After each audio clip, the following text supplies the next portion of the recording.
The European School of Management and Technology is in the middle of Berlin. It's one of Germany's most important business schools.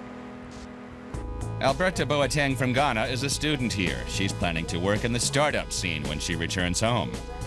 Matida Ndlovu from Zimbabwe is a second-year student doing an internship in a major company. Katiso Soletsi from Lesotho had to wait for weeks to get his visa to Germany. So now he has to work hard to catch up.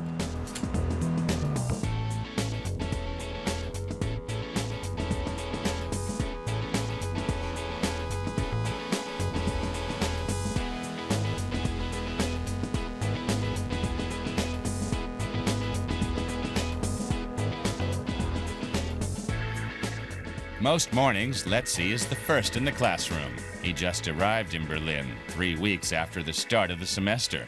Now he's catching up on course material he missed. And he's doing it all while getting used to the unfamiliar surroundings. It's overwhelming for me. Even simple things like having a Mercedes-Benz as a cab. It's a surprise for me because that's just for people we consider to be rich in my home country to drive a Mercedes-Benz. So here it's just a cab. So I was a little bit freaked out. I didn't even think I had the right to ride inside that cab. I thought maybe there's another kind of a cab for people like me.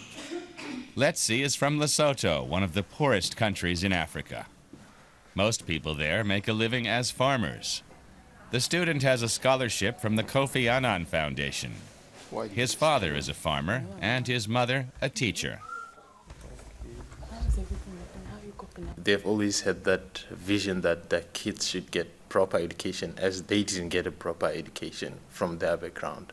So they've always pushed us. It's their effort. We've been pushed to study, and then we ended up liking it. The course of study at ESMT is challenging. Students spend 2 years learning about cost management, production processes, growth prospects, and marketing strategies. But sometimes they leave the classroom behind. For example, for a little management training in the forest. The students can't see and aren't supposed to speak. Communication without words. It's a lesson in teamwork. Hey. Wonderful. No. We're done. Yes. That may be one of the key competences of you as future managers, right? To also be able to improvise. The biggest challenge altogether is just to decide on one thing. This is the hardest thing. Because everybody... making decisions. Yes. Everybody has a good idea. I think actually in company it's also the same. You know, just they have everybody. Imagine you go to a board meeting and everybody wants to have the best idea. So and they're just agreeing on compromising and knowing that these 5 ideas all mean this one thing in this way. Yeah. This is, I guess, why Europe can't decide on the Flüchtlingskrise. Yeah.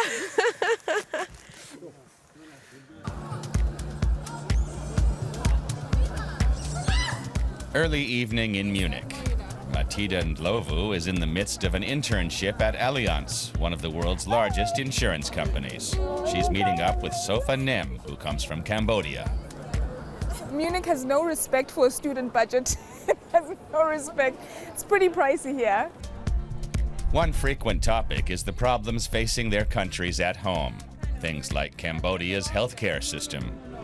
For a proper medical checkup, you should go to Thailand or Vietnam for a better trusted result that you could count on. This is why I always thought it noble when Nelson Mandela said, you know, he was going to be treated in South Africa and not go anywhere because he trusted in the medical service and the doctors that they had in South Africa. But if you're a leader and then you have to go out of the country, that says something about what you haven't achieved. You know, it's like a condemnation of yourself. Katiso Soletsi has finally managed to reach his father. The mobile network there is patchy. His father wants to know everything about Letzi's life and studies in Berlin. His family is very proud of him. They're not just happy, they're pretty excited. And people can interpret Letzi studied mathematics in Lesotho. He loves statistics and equations, but he says that won't get him very far back home. In my country, you find that most scientists, at a certain level, they don't get promoted because they lack managerial skills. So I really don't want to have a bound.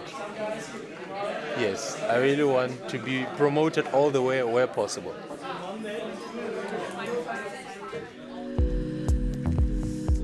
Does a manager also need courage? In the next exercise, there is definitely some heights involved. First, there's a climb up, and then it goes straight back down. It's another team-building exercise, but not everyone's up for it. I'm too scared, to just go down there. I see it, and then that's the first impression that comes to mind. I can't do this.